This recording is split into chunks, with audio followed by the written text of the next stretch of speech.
Welcome to exam तक। आज है 11 नवंबर और 11 नवंबर 2020 से बनने वाले सभी मोस्ट इंपोर्टेंट करंट अफेयर्स के क्वेश्चन हम लोग इस वीडियो में करने वाले हैं। साथ में मैं आपको हर एक क्वेश्चन के साथ में डिटेल में एक्सप्लेनेशन भी बताऊंगा एंड साथ में किसी एक राज्य के बारे में आपको मैप से भी अच्छे से समझाऊंगा। लास्ट में आपसे क्वेश्चन भी पूछूंगा जिसका आंसर आपको कमेंट बॉक्स में देना है। तो पूरा वीडियो ध्यान से जरूर से देखिएगा। इसकी क्विज एंड पीडीएफ आपको टेलीग्राम चैनल पर मिल जाएगी। ज्वाइन कर लेना, लिंक नीचे डिस्क्रिप्शन में दिया गया है। स्टार्ट करते हैं आज का वीडियो। पहला क्वेश्चन कौन सा है एंड ये क्वेश्चन नहीं है, ये पूरा एक्सप्लेनेशन है। हालांकि मैं आपको बता दूं अभी जो है मैं ये वीडियो शूट कब कर रहा हूं, तो शाम को ही कर रहा हूं। अभी तक जो है फाइनल रिजल्ट नहीं आया है बिहार विधानसभा चुनाव का, लेकिन कुछ ऐसे डेटा कुछ ऐसे फैक्ट्स मैं आपको बताऊंगा जो कि आपके एग्जाम के लिए इंपॉर्टेंट रहेंगे। कल जब वीडियो आएगा तो उसमें जो है पूरी क्लियर हो जाएगी कि कौन होने वाला है बिहार का अगला सीएम। अभी के हिसाब से आप लोग देख सकते हैं, ये स्क्रीनशॉट जो है मैंने टाइम भी साथ में डाल दिया 2:30 यानी कि 2:30 एंड शाम को जो है 4 बजे तक जो है यही सिनेरियो था। 128 और 104 एक दो सीट ऊपर नीचे हो सकती है। आप लोग देख सकते हैं 122 सीटें चाहिए जीत के लिए एंड इस हिसाब से तो जो है एनडीए वापस से सरकार बना रही है अपनी। अब देखने वाली बात होगी कि क्या आरजेडी वापसी कर पाएगी, क्योंकि अभी जो काफी सारी ऐसी सीटें हैं जहां पर जो है टक्कर बहुत ही कम है, ठीक है ना। तो वहां पर हो सकता है कि आरजेडी फिर से आगे निकल जाए, तो ये अभी देखने वाली बात होगी। 122 सीटें चाहिए। बिहार विधानसभा में कुल कितनी सीटें है ये इंपॉर्टेंट याद रखना, 243 याद रख सकते हैं। 243 जो है वो है टोटल सीटें, इंपॉर्टेंट याद रखना क्या है 243 टोटल सीटें हैं। नीतीश कुमार प्रेजेंट टाइम में सीएम है। सामने अगर महागठबंधन जीतता है तो मुख्यमंत्री पद के दावेदार कौन होंगे, वो होंगे तेजस्वी यादव, लालू यादव के बेटे, ये होंगे अगले मुख्यमंत्री के दावेदार। बिल्कुल इसमें कोई डाउट की बात नहीं है। एंड इस तरफ अगर जीते तो जेडीयू के हैं ये नीतीश कुमार जो कि अगले सीएम बन सकते हैं। हालांकि इसमें बीजेपी की काफी ज्यादा सीटें इस बार रही हैं बिहार में, लेकिन कुल मिलाकर एनडीए को बढ़त मिली है, तो नीतीश कुमार ही यहाँ के सीएम रहने वाले हैं, ठीक है ना। इसके अलावा एलजेपी चिराग पासवान के जो है इनके 2 सीटें, ये सुबह 5 सीटें दिखा रहे थे, अभी जो इनकी सिर्फ 2 सीटें रही है, ठीक है ना। अदर के खाते में 9 सीटें जा रही है। कल मैं आपको बताऊंगा कौन जीता कौन नहीं हारा, कौन सीएम बनेगा, क्या कुछ होने वाला है। बाकी अगर मैं आपको बता दूं बिहार विधानसभा ये है, बिहार का मैप आपको याद रखना है। बिहार के प्रेजेंट टाइम में गवर्नर कौन है, फागू चौहान है बिहार के गवर्नर, इंपोर्टेंट याद रखना। ये है बिहार का मैप, ठीक है ना। अब बिहार से संबंधित क्या जीके आपको याद रखना है वो मैं आपको बता दूं। ये बिहार का मैप आपके दिमाग में बिल्कुल क्लियर होना चाहिए। नेपाल के साथ बॉर्डर बनाता है। इसके अलावा अगर बात की जाए तो लखनऊ ये अपनी उत्तर प्रदेश से बॉर्डर बनाता है, झारखंड से बॉर्डर बनाता है, पश्चिम बंगाल से बॉर्डर बनाता है, इतने राज्यों से एक देश से बॉर्डर बनाता है। इसके अलावा अगर बात करें झारखंड की तो ये जो है 2000 में जो है झारखंड बिहार से अलग हो गया था। पहले झारखंड भी बिहार का हिस्सा था। बिहार की राजधानी क्या है, पटना है। पटना जो है गंगा नदी के किनारे स्थित है, इंपॉर्टेंट याद रखना। वाल्मीकि राष्ट्रीय अभ्यारण्य कहां पर है, तो ये भी बिहार में है, इंपोर्टेंटली याद रखना ये सभी बात है, ठीक है ना। इसके अलावा अगर बात की जाए बिहार के दरभंगा में नए एम्स खोलने की भी घोषणा की थी केंद्र सरकार ने। अगर बात की जाए तो घर तक फाइबर योजना ये जो है बिहार राज्य में शुरू हुई थी, इंपोर्टेंट याद रखना, ठीक है ना।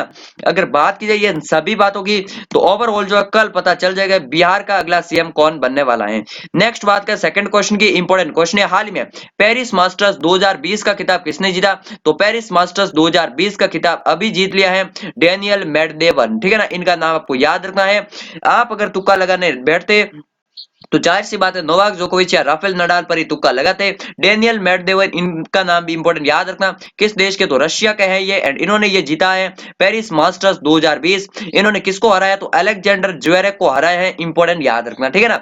अब पेरिस मास्टर्स इंपॉर्टेंट याद रखना। पेरिस शहर की अगर बात की जाए तो पेरिस जो है सीन नदी के किनारे बसा हुआ है। किस नदी के किनारे, सीन, फ्रांस की राजधानी है। यूनेस्को एफएटीएफ जैसे ऑर्गेनाइजेशन का हेडक्वार्टर है यहाँ पर, इंपॉर्टेंट याद रखना है। अगर बात की जाए नोवाक जोकोविच की, ये किस देश के, सर्बिया के हैं। ऑस्ट्रेलियन ओपन इन्होंने जीता था, इंपॉर्टेंट याद रखना। राफेल नडाल फ्रेंच ओपन जीता था, किस देश के, स्पेन के हैं, ठीक है ना। तो इन सभी जो है प्रमुख खिलाड़ियों के बारे में याद रखना है। टेनिस में 4 विंबलडन टूर्नामेंट होते हैं, मतलब 4 ग्रैंड स्लैम टूर्नामेंट होते हैं, Australian open, French open, Wimbledon open and last में होता है यूएस ओपन, ठीक है ना। चलिए नेक्स्ट बात का थर्ड क्वेश्चन की, किस देश के माइकल होल्डिंग को एमसीसी का नया संरक्षक नियुक्त किया है। एमसीसी क्या है, इंपॉर्टेंट याद रखना है। ये इसकी फुल फॉर्म याद रखनी है, मैरीलेबोर्न क्रिकेट क्लब, ठीक है ना, मेलबोर्न क्रिकेट क्लब नहीं है, मैरीलेबोर्न क्रिकेट क्लब है। इसका हेडक्वार्टर है लंदन में स्थित है, ठीक है ना। इसको जो है क्रिकेट के जो भी नियम होते हैं उनका संरक्षक कहा जाता है एमसीसी को। इसके अध्यक्ष कौन है? कुमार संगकारा इसके अध्यक्ष है। एंड 1993 में एमसीसी की स्थापना हुई थी।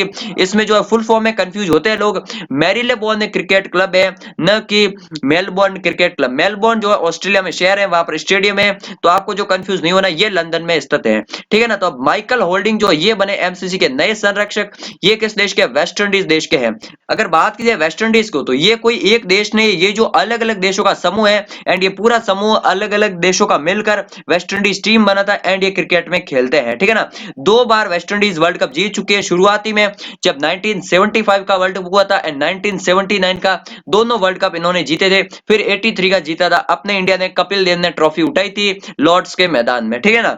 चलिए नेक्स्ट बात का चौथे क्वेश्चन की, हाल ही में किसने दिल्ली एनसीआर में पटाखों की बिक्री पर, इस्तेमाल पर पूर्ण रोक लगा दी है?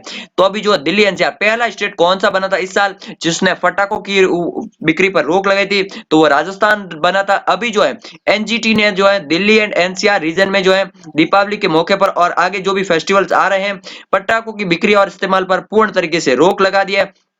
अब एनसीआर के बारे में आपको क्या याद रखना है? नेशनल कैपिटल रीजन है, ठीक है ना। मतलब दिल्ली के आसपास वाले एरिया को जो है डेवलप करने के लिए, दिल्ली की जो भीड़ भाड़ को थोड़ा कम करने के लिए, आसपास के औद्योगिक क्षेत्र को बढ़ाने के लिए ये एनसीआर बनाया गया। इसमें जो है हरियाणा, उत्तर प्रदेश एंड राजस्थान, इन 3 राज्यों के जो है काफी सारे जिले और शहर इसमें आते हैं एनसीआर में, जैसे गाजियाबाद हो गया, नोएडा हो गया, गुरुग्राम हो गया, ये सब जो है ना एनसीआर के रीजन है। राजस्थान की अगर बात की तो राजस्थान के 2 जिले हैं, अलवर एंड भरतपुर, ओके। अगर बात की जाए इसके अलावा दिल्ली की, तो दिल्ली के सीएम कौन है? केजरीवाल जी सीएम है। अनिल बैजल उपराज्यपाल है। 70 है विधानसभा की सीटें, इंपॉर्टेंट याद रखनी है। इसके अलावा ग्रीन दिल्ली ऐप जो है वो भी पॉल्यूशन के लिए जो है दिल्ली सरकार ने लॉन्च किया था। अगर एनजीटी की, ये तो मोस्ट इंपोर्टेंट याद रखना है, एनजीटी की फुल फॉर्म क्या है? नेशनल ग्रीन ट्रिब्यूनल, ठीक है ना। क्या है? National green tribunal. इसके अध्यक्ष कौन है? एक है गोयल, आदर्श कुमार गोयल इसके अध्यक्ष है। नई दिल्ली में इसका हेडक्वार्टर है। 2010 इसको जो है एनजीटी एक्ट के तहत इसकी स्थापना की गई थी। आगे बढ़ने से पहले फ्रेंड्स मैं आपको बता दूं, अक्टूबर 2020 का फुल मंथ का करंट अफेयर्स वीडियो आने वाला है, जो कि आपके लिए बहुत ही ज्यादा स्पेशल डोज होगा। इस वीडियो को आपको कैसे देखना है मैं आपको बता दूं। आज ये वीडियो पब्लिश हो जाएगा 11 अक्टूबर को। चैनल को सब्सक्राइब कर लीजिए, बेल आइकन को दबा दीजिए। 100 प्लस प्रश्न होंगे, पूरी की पूरी इंपोर्टेंट जानकारी आपको अक्टूबर मंथ की इस वीडियो में मिल जाएगी, जो कि सभी एग्जाम के लिए, सीएचएसएल हो गया, एनटीपीसी हो गया, पीसीएस हो गया, दिल्ली पुलिस हो गया, इन सभी एग्जाम के लिए मोस्ट इंपोर्टेंट रहने वाला है, ठीक है ना। तो सभी दोस्तों के साथ भी इस वीडियो के बारे में शेयर कर देना, इसके स्क्रीनशॉट ले लो एंड सबके साथ शेयर कर देना। चलिए नेक्स्ट बात का 5वें क्वेश्चन की, हाल ही में वित्त आयोग ने कोविड-19 के बाद वित्त आयोग शीर्षक से 2020-21 से 25-26 तक अपनी रिपोर्ट किसे सौंपी है? इंपोर्टेंट याद रखना वित्त आयोग के बारे में। वित्त आयोग के पहले अध्यक्ष कौन थे? केसी नियोगी जो थे वित्त आयोग के पहले अध्यक्ष थे।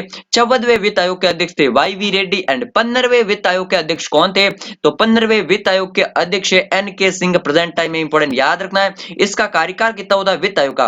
तो वित्त आयोग का कार्यकाल 5 साल होता है। लेकिन अगर पूछ लिया जाए कि अभी जो 15वां वित्त आयोग चल रहा है उसका कार्यकाल 1 साल के लिए बढ़ाया गया बिकॉज ऑफ कोविड-19, ठीक है ना। तो इसका जो है टर्म ईयर 6 साल हो जाएगा। बाकी सभी जो है वित्त आयोग का कार्यकाल 5 वर्ष का होता है। अच्छा, एक होता है विधि आयोग, ठीक है ना। विधि आयोग का कार्यकाल 3 वर्ष होता है। तो कई बार आपको ऑप्शन में वैसे भी देते हैं विधि आयोग, तो कंफ्यूज नहीं होना, उसका कार्यकाल 3 वर्ष होता है। 21वें विधि आयोग के अध्यक्ष कौन है? बलवीर सिंह चौहान, ठीक है ना। तो इसने अभी जो है रिपोर्ट पेश की है वित्त आयोग कोविड के बाद जो है वित्त आयोग किस तरह से होगा, ये एक रिपोर्ट, वार्षिक रिपोर्ट होती है। एंड ये जो है 2020 से 25 के लिए ये सौंपी है। रामनाथ कोविंद को ये रिपोर्ट पेश करते हैं, इंपोर्टेंट याद रखना, ठीक है ना। चलिए नेक्स्ट बात का 6ठे क्वेश्चन की, हाल ही में जारी अधिसूचना के अनुसार कब से 4 पहिया वाहनों के लिए फास्ट टैग अनिवार्य हो जाएगा? तो वैसे तो फास्ट टैग अब जो है ज्यादातर वाहनों पर लग चुके हैं, लेकिन अभी जो है 4 व्हीलर्स के लिए जो है ना फास्ट टैग लगाना अनिवार्य हो जाएगा। ये हो जाएगा अभी 1 जनवरी 2021 से, ठीक है ना। ये अभी केंद्र सरकार ने तय कर लिया, अधिसूचना जारी कर ली है। तो अभी जो है 4 पहिया वाहनों के लिए जो है फास्ट टैग लगाना अनिवार्य कर दिया जाएगा 1 जनवरी से। उससे पहले सभी को लगाना पड़ेगा। अगर बात की जाए हाईवे मिनिस्टर की या बात की जाए ट्रांसपोर्ट मिनिस्ट्री की, अभी किसके पास है? नितिन जयराम गडकरी के पास, इंपोर्टेंट याद रखना। चलिए नेक्स्ट बात का 7वें क्वेश्चन की, राष्ट्रीय विधिक सेवा दिवस, ये इंपोर्टेंट है। राष्ट्रीय विधिक सेवा दिवस, नेशनल लीगल सर्विसेज डे कब मनाया जाता है? गरीब तक, हर गरीब तक जो है लीगल राइट पहुंचाने के लिए, उसको जो है विधिक सहायता देने के लिए जो है उसको ये राइट प्रदान करने के लिए ये दिवस मनाया जाता है। इंपॉर्टेंट याद रखना, कब से मनाया जाता है? तो 1995 से मनाया जा रहा है। इंपॉर्टेंट याद रखना, ठीक है ना, कब से? 1995 में मनाया जा रहा है। एंड कब मनाया जाता है? तो 9 अक्टूबर को मनाया जाता है। इंपॉर्टेंट याद रखना, ठीक है ना, 9 नवंबर, ठीक है ना, यहाँ पर गलती से टाइप हो गया पूरा अक्टूबर, तो ये पूरा ऑप्शन आप लोग काट लीजिए। 9 नवंबर जो है बिल्कुल सही आंसर होगा। 9 नवंबर को मनाया जाता है राष्ट्रीय विधिक सेवा दिवस। जब आपको पीडीएफ मिलेगी उसमें यह सुधार हो जाएगा, ठीक है ना। नेक्स्ट अगर बात कीजिए 8वें क्वेश्चन की, हाल ही में किस मराठी लेखक और अभिनेता की 101वीं जयंती पर गूगल ने डूडल बनाकर याद किया है? अब डूडल क्या होता है? अगर आप जो है गूगल की वेबसाइट पर जाते हैं तो आपको जो ऊपर इस तरह से कुछ ना कुछ इमेज दिख रही होगी, ये जो है उस दिन पूरे दिन दिखी, 8 नवंबर को जो है ये इमेज दिखी थी पूरे दिन गूगल पर। एंड ये कौन है? यहाँ पर पुल भी लिखा हुआ है। एंड ये जो है लेखक थे एंड अभिनेता थे, फिल्म निदेशक भी थे, ये मराठी थे। एंड कौन थे? पुरुषोत्तम लक्ष्मण देशपांडे। इंपॉर्टेंट याद रखना है, इनकी 101वीं जयंती थी हाल ही में, 1919 में जो इनका जन्म हुआ था। एंड इनको बारे में यही आपको याद रखना, गूगल ने डूडल बनाया है तो पूछ सकते हैं पुरुषोत्तम लक्ष्मण पांडे कौन थे? तो ये लेखक थे, अभिनेता थे, एंड कहां से थे? मराठी से थे, ठीक है ना, मराठी लैंग्वेज से संबंधित थे। अगर इनके बारे में एक और फैक्ट है, पंडित जवाहरलाल नेहरू का पहली बार किसी ने इंटरव्यू किसने लिया था? तो पुरुषोत्तम लक्ष्मण देशपांडे ने लिया था। इंपॉर्टेंट याद रखना, ठीक है ना। चलिए नेक्स्ट बात करें 9th क्वेश्चन की। हाल ही में प्रधानमंत्री नरेंद्र मोदी ने वाराणसी में कितने करोड़ की 30 विभिन्न विकास परियोजनाओं का लोकार्पण किया है? इंपॉर्टेंट याद रखना है, वाराणसी को क्या कहते हैं? बनारस भी कहते हैं, एंड काशी की नगरी है, शिव की नगरी है काशी, ठीक है ना। तो वाराणसी में अभी जो है वहां पर 30 अलग अलग विभिन्न परियोजनाओं की शुरुआत की है, जिसमें एंड इसमें जो है सारनाथ जो है, सारनाथ कहां पर है? वाराणसी में स्थित है, आपको पता होगा। महात्मा बुद्ध ने अपना पहला उपदेश कहां दिया था? सारनाथ में। एंड वहां पर जो है लाइट एंड साउंड शोज भी जो है इस विकास परियोजना में शामिल है। इसके अलावा कई और बेसिक इंफ्रास्ट्रक्चर वाराणसी में डेवलप किए जाएंगे। 614 करोड़ की ये पूरी परियोजना होगी, अलग अलग विकास कार्यक्रम। अब नरेंद्र मोदी जी ने शुरू किया ना, तो नरेंद्र मोदी जी के लिए वाराणसी बहुत खास है, इसीलिए मैंने आपको पूछा है। नरेंद्र मोदी जी अगर बात कीजिए कहां से सांसद है, उनका संसदीय क्षेत्र कौन सा है? तो वाराणसी है उनका संसदीय क्षेत्र, इसीलिए आपको इंपॉर्टेंट याद रखना। वाराणसी कहां पर है? वाराणसी उत्तर प्रदेश में किस नदी के किनारे? गंगा नदी के किनारे स्थित है। इंपॉर्टेंटली याद रखना, ठीक है ना। अगर बात की जाए उत्तर प्रदेश की, राजधानी है लखनऊ, सीएम है योगी आदित्यनाथ, गवर्नर कौन है? आनंदीबेन पटेल है उत्तर प्रदेश की गवर्नर।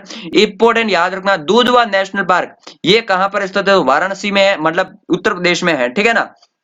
चलिए नेक्स्ट बात का 10वें एंड आज के लास्ट क्वेश्चन की, ये भी क्वेश्चन इंपॉर्टेंट है। हाल ही में किस पूर्व एसपीजी के अधिकारी ने ट्रांसजेंडर पर एक उपन्यास Rasati the other side of a transgender लिखा है? तो अभी जो है ये पुस्तक है Rasati the other side of a transgender. ये जो रसाती है ये एक ट्रांसजेंडर है, उस पर जो है उस पर बेस्ड ये एक उपन्यास है, जिसको किसने लिखा है? तो इसको लिखा है शशीन्द्रन कल्लिकेल, ठीक है ना। इंपॉर्टेंट याद रखना, शशिधर कल्लिकेल ने यह पुस्तक लिखी है, उपन्यास है मतलब। एंड ये जो है पूर्व एसपीजी ऑफिसर है।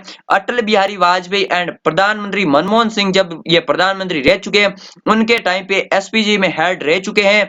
इंपॉर्टेंट याद रखना। अब एसपीजी तो आपको पता ही होगा, स्पेशल प्रोटेक्शन ग्रुप, जो प्रधानमंत्री होते हैं उनके बेहद करीबी होते हैं, जो भी घर वाले, उनकी सिक्योरिटी के लिए जो है एसपीजी के कमांडो तैनात रहते हैं हर टाइम, एंड उन्हीं को कहते हैं एसपीजी, ठीक है ना। एसपीजी की अगर बात की जाए तो स्थापना हुई थी 1985 में, स्थापना हुई थी जब इंदिरा गांधी की हत्या हुई थी, उसके बाद जो एसपीजी की स्थापना की थी, नई दिल्ली में इसका हेडक्वार्टर है। इंपॉर्टेंट याद रखना, ठीक है। चलिए अब मैं आपको कल के सवाल का आंसर देता हूं, आज का क्वेश्चन पूछता हूं। कल मैंने क्वेश्चन पूछा था किस देश के नए, अमेरिका के मतलब नए राष्ट्रपति और उपराष्ट्रपति कौन बने? तो अमेरिका के नए राष्ट्रपति बन गए हैं जोए बिडेन, ठीक है ना। किस दल से हैं? तो वो जो है डेमोक्रेटिक पार्टी से संबंधित है। उपराष्ट्रपति कौन बनी है? तो कमला हैरिस, पहली महिला उपराष्ट्रपति बनी है अमेरिका के इतिहास में। इंपॉर्टेंट याद रखना, कमला हैरिस। अब आज का क्वेश्चन कौन सा है? तो हॉर्नबिल महोत्सव कल के वीडियो में आपको बताया था किस राज्य के स्थापना दिवस पर आयोजित होगा, कब आयोजित होगा, पूरी डिटेल जितनी भी पता हो कमेंट बॉक्स में जरूर से लिखे। एंड फ्रेंड्स आप लोग कमेंट नहीं करते तो कमेंट जरूर कीजिए, जितने भी स्टूडेंट वीडियो देख रहे हैं यहां तक आप लोगों को कमेंट जरूर करना है। वीडियो कैसा लगता है, डेली वीडियो देखते हैं या नहीं देखते हैं, कमेंट जरूर कीजिए। चैनल को सब्सक्राइब जरूर से कीजिए एंड मंथली करंट अफेयर्स वाले वीडियो को जरूर से देखना, जिससे आपको अक्टूबर मंथ के पूरे करंट अफेयर्स वापस से आपको याद हो जाएंगे, ठीक है ना। तो मिलते हैं एक नए वीडियो में, तब तक के लिए जय हिंद जय भारत।